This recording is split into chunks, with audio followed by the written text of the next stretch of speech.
নমস্কার দর্শক, আমি কৃষ্ণকান্ত সিনহা শিলচর যাওয়ার আপনাদের সবাইকে স্বাগত জানাই। ইম্পর্টেন্ট গুরুত্বপূর্ণ কয়েকটা খবর নিয়ে আসাম, সঙ্গে থাকবেন। ভিডিওটা দেখার সঙ্গে সঙ্গে ছোট লাইক কমেন্ট করে শেয়ার করবেন যাতে সবার কাছে গুরুত্বপূর্ণ খবরটা পৌঁছে যাক। দর্শক, গতকালকে আমরা একটা নিউজ বলেছিলাম যে আসামে দুটা বিবাহ করলে, একের অধিক বিবাহ করলে 7 বছরের জেল।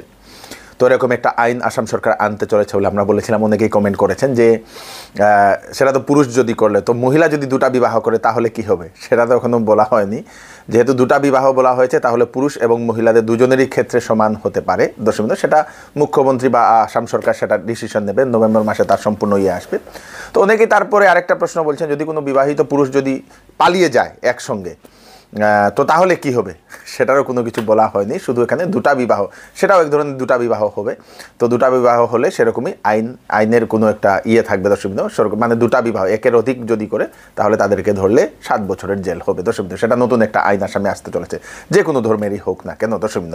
যদি ধর্মের যদি দিচ্ছে যে দুটা বিবাহ করতে পারে, তাহলেও কিন্তু সরকার সেই নিয়মটা দেবেন না দর্শক। নতুন একটা আইন আসতে চলেছে। তারপরে যারা ডাইভোর্স নিতে চান ওনাদের জন্য একটা খবর দর্শক, এই খবরটা সবাইকে পাঠিয়ে দেবেন। যারা ডাইভোর্স নিতে চান মহিলারা, যারা মনে করেন যে আমরা ডাইভোর্স নিয়ে আমাদের স্বামীর কাছ থেকে আমরা অনেক টাকা আমরা এলিমনি নেব, এলিমনি মানে সেই খরচের জন্য অনেক টাকা আমরা নেব, তো এরকম যারা মহিলারা চিন্তা করছেন তাদের জন্য হচ্ছে একটা বিশেষ একটা খবর। দিল্লি হাইকোর্ট একটা রায় দিয়ে দিয়েছে দর্শক। তো যদি কোনো মহিলা ফাইন্যান্সিয়ালি ইন্ডিপেন্ডেন্ট, যদি কোনো মহিলা যদি নিজে রোজগার করে, তাহলে স্বামীর কাছ থেকে কোনো ধরনের এলিমনি চাইতে পারবে না। দিল্লি হাইকোর্ট একটা রায় দিয়ে দিয়েছে। এখন দিল্লি হাইকোর্টে যখন একটা রায় দিয়ে দিয়েছে, সেই রায়টা সারা ভারতবর্ষের সকল কোর্টে সেটা মান্য হবে। মানে শুধু দিল্লি হাইকোর্ট বলে নয়, ভারতবর্ষের যে কোনো হাইকোর্টে যে রায়টা দেয়, সেই রায়টা ভারতবর্ষের যে কোনো আদালতে সেটা মান্য হয়। মানে মহিলারা, ধরে নিন কোনো মহিলা পয়সালা সেই পুরুষ দেখে বিবাহ করলো, তারপরে সেই ডাইভোর্স নিতে চাইলো, তারপরে ডাইভোর্স নেওয়ার সময় পুরুষের কাছে অনেক টাকা ডিমান্ড করলো। যদি সেই মহিলা যদি রোজগার করে, সেই পুরুষ যদি সেটা প্রমাণ করে দেয়, তাহলে সেই মহিলাকে কোনো ধরনের সেই মহিলারকে পুরুষকে কোনো ধরনের টাকা দিতে লাগবে না, যেহেতু দিল্লি হাইকোর্ট সেটা একটা রায় দিয়ে দিয়েছে দর্শক। সেটা মহিলা ডিমান্ড করতে পারবে না, এলিমনি দিতে পারবে না। এলিমনিটা হচ্ছে সোশ্যাল জাস্টিসের জন্য। এটা আপনাদের কোনো ধরনের নিজের ইচ্ছা পূর্তির জন্য যে আমরা টাকা চাইবো করবো এরকম কিছু না দর্শক।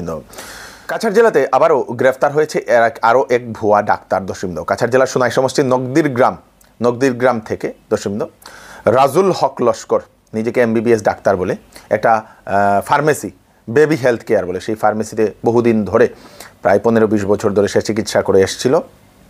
পুলিশ গোপন সূত্রে খবর পেয়ে সেখানে তল্লাশি চালায়। সেই ব্যক্তিকে যে সময় সার্টিফিকেট চাওয়া হয়, সেই সার্টিফিকেটগুলো MBBS ডিগ্রির কোনো ধরনের সার্টিফিকেট নয়। পুলিশ অবশেষে সেই ব্যক্তিকে গ্রেফতার করেছে দর্শক।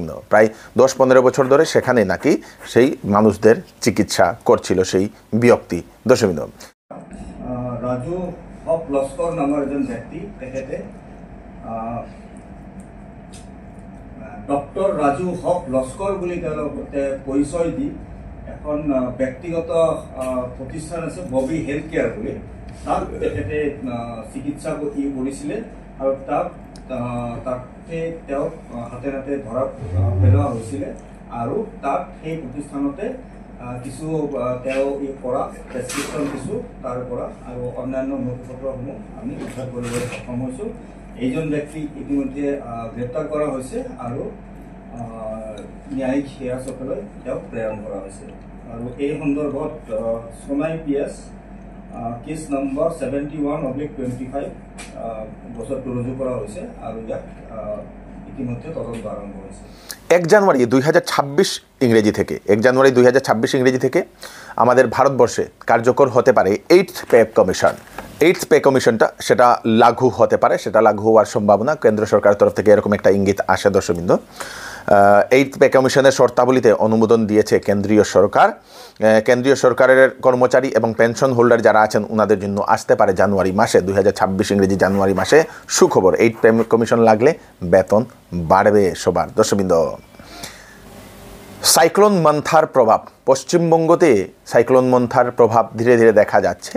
এবং সেটা উড়িষ্যা থেকে আপনাদের পশ্চিমবঙ্গে এসছে, পশ্চিমবঙ্গ থেকে সেটা ধীরে ধীরে উত্তর পূর্বাঞ্চলের বিভিন্ন রাজ্যতে যাওয়ার সম্ভাবনা। আইএমডি তার জন্য সতর্কবাণী জারি করে দিয়েছে। আসামেও সেই 28 অক্টোবর থেকে সেই নভেম্বরের 3 তারিখ পর্যন্ত বৃষ্টি হওয়ার সম্ভাবনা, আইএমডি সেটার সতর্কবাণী জারি করে দিয়েছে। সাইক্লোন মন্থার প্রভাব আমাদের উত্তর পূর্বাঞ্চলেও পড়বে। দশমিন্দু, বিজেপি নেতাকর্মী এবং বিজেপি সরকারের বিরুদ্ধে আপত্তিকর পোস্ট করার জন্য গ্রেফতার করা হয়েছে একজন সুপরিচিত ইউটিউবারকে। দশমিন্দু, আমাদের আসামের পার্শ্ববর্তী রাজ্য ত্রিপুরা রাজ্যের এই একটি ঘটনা। দশমিন্দু, সেখানের একজন কন্টেন্ট ক্রিয়েটার ইউটিউবার মাধবী বিশ্বাস, সেই মাধবী বিশ্বাস নাকি বিভিন্ন পোস্ট কয়েকদিন ধরে আপত্তিকর পোস্ট, দশমিন্দু সেই সমালোচনামূলক বিভিন্ন ধরনের পোস্ট সামাজিক মাধ্যমে শেয়ার করে আসছিল সরকার এবং নেতামন্ত্রীদের বিরুদ্ধে। দশমিন্দু, অবশেষে সেই মহিলার বিরুদ্ধে অনেক এফআইআর দর্জ করা হয়। অবশেষে পুলিশ সেই মহিলাকে, সেই কন্টেন্ট ক্রিয়েটারকে, সেই ইউটিউবারকে গ্রেফতার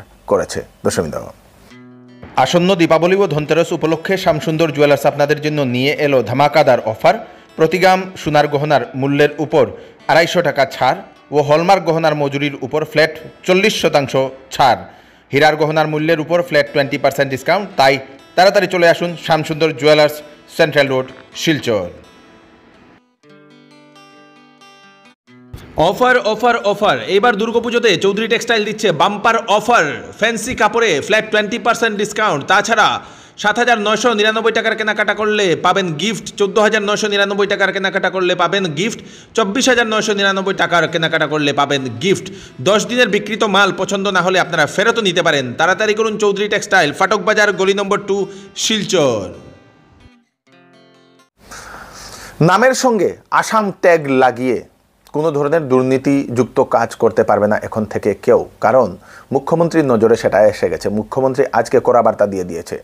অনেক মানুষ নিজের নামের পরে আসাম ট্যাগ লাগায়, বা অনেক সংস্থা নিজের সংস্থার নামের সঙ্গে আসাম ট্যাগ লাগিয়ে চাঁদা তোলার বিভিন্ন ধরনের কাজ করে, বা অন্যান্য ধরনের খারাপ কাজগুলো করে। তো সেরকম যেগুলো মানুষ বা সংস্থা আছে তাদের বিরুদ্ধে এখন কঠোর পদক্ষেপ নেওয়া হবে বলে মুখ্যমন্ত্রী সেটা জানিয়েছেন। দশমিন্দু, এইসব সংস্থার উপরে এখন, এইসব মানুষ যারা করছেন তাদের উপরে এখন নজর রাখা হচ্ছে। দশমিন্দু,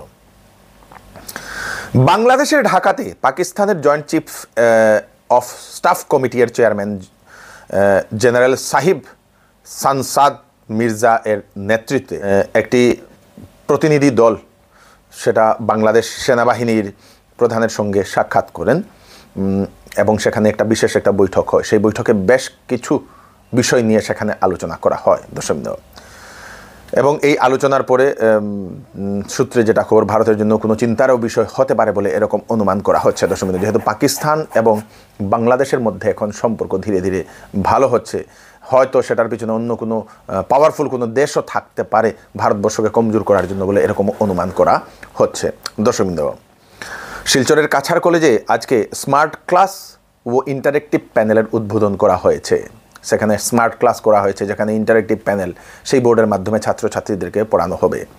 সেই উদ্বোধনী অনুষ্ঠানে উপস্থিত ছিলেন সাংসদ কনাথপুর কায়স্থ মহোদয় এবং শিলচরের মাননীয় বিধায়ক শ্রী দীপায়ন চক্রবর্তী মহাশয়।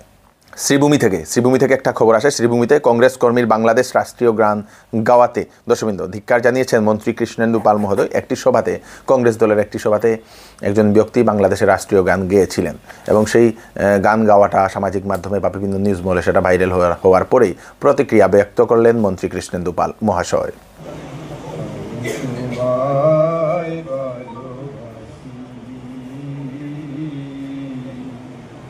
এই কংগ্ৰেছ এইবিলাক আপোনালোকে সকলোৱে জানে কংগ্ৰেছৰ কি অৱস্থা আছে। কংগ্ৰেছে আজি বাংলাদেশ কৈছে আৰু কোনোবা ইয়াৰ কৰিব পাৰে। কংগ্ৰেছৰ কথা বাদ দিয়ক, কংগ্ৰেছ এতিয়া ৰাইজে পুৰা বৰাক আৰু ব্ৰহ্মপুত্ৰ নদীত দি পঠাই দিলে, এইটো বাংলাদেশেই গ'ল। ধিক্কাৰ জনাইছো। তেওঁলোকে আমাৰ ৰাষ্ট্ৰীয় সংগীতটো কোনটো আছে এইটো আগত জানিব লাগে। আমাৰ ৰাষ্ট্ৰীয় সংগীত এইটো কেনেকুৱা, এইটো প্ৰটকল কি, কত এইটো চলাব লাগে, কত গাব লাগে, এইটো আগে জানিব লাগে। তাৰ কাৰণে আমি দুখ পাইছো। আৰু কংগ্ৰেছে এইবিলাক কাম কৰি থাকে। এইটোৰ ওপৰত মানে আমি ভিডিঅ'টো চাই আমি এইটো মানে কি ব্যবস্থা লব লগা হয়, এইটো ব্যবস্থা যাতে লওয়া হয় আমি জেলাধিপতিক জনাই দিই। বিহারের নির্বাচন নিয়ে একটা বিগ ব্রেকিং একটা খবর দর্শকবৃন্দ।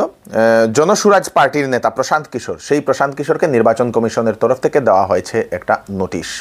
সেই প্রশান্ত কিশোর উনি একটা নিজস্ব পার্টি বানিয়ে এখন সেখানে নির্বাচন খেলছেন এবং প্রশান্ত কিশোর এর আগে বিভিন্ন দলের হয়ে উনি কাজ করতেন। এখন সেই ব্যক্তির পশ্চিমবঙ্গ এবং বিহার দুটা জায়গাতে ভোটার লিস্টে নাম পাওয়া গেছে। নাম পাওয়াতেই সেই নির্বাচন কমিশন সেই ব্যক্তিকে নোটিশ জারি করে দিয়েছে। সেটার একটা প্রাবধান আছে যে এরকম দুটা রাজ্যে যদি সেই ভোটার তালিকায় যদি নাম পাওয়া যায় তাহলে 1 বছরের কারাদণ্ড এবং আর্থিক জরিমানাও হতে পারে। দর্শকবৃন্দ, যারা ChatGPT ব্যবহার করেন তাদের জন্য হচ্ছে একটা সুখবর। ওপেন এআই এর তরফ থেকে একটা অ্যানাউন্সমেন্ট, ওনাদের যে মিড টায়ার সাবস্ক্রিপশন প্ল্যান যেটা আছে ChatGPT Go, সেটা শীঘ্রই ভারতবর্ষের লোকদের জন্য ফ্রি হতে চলেছে।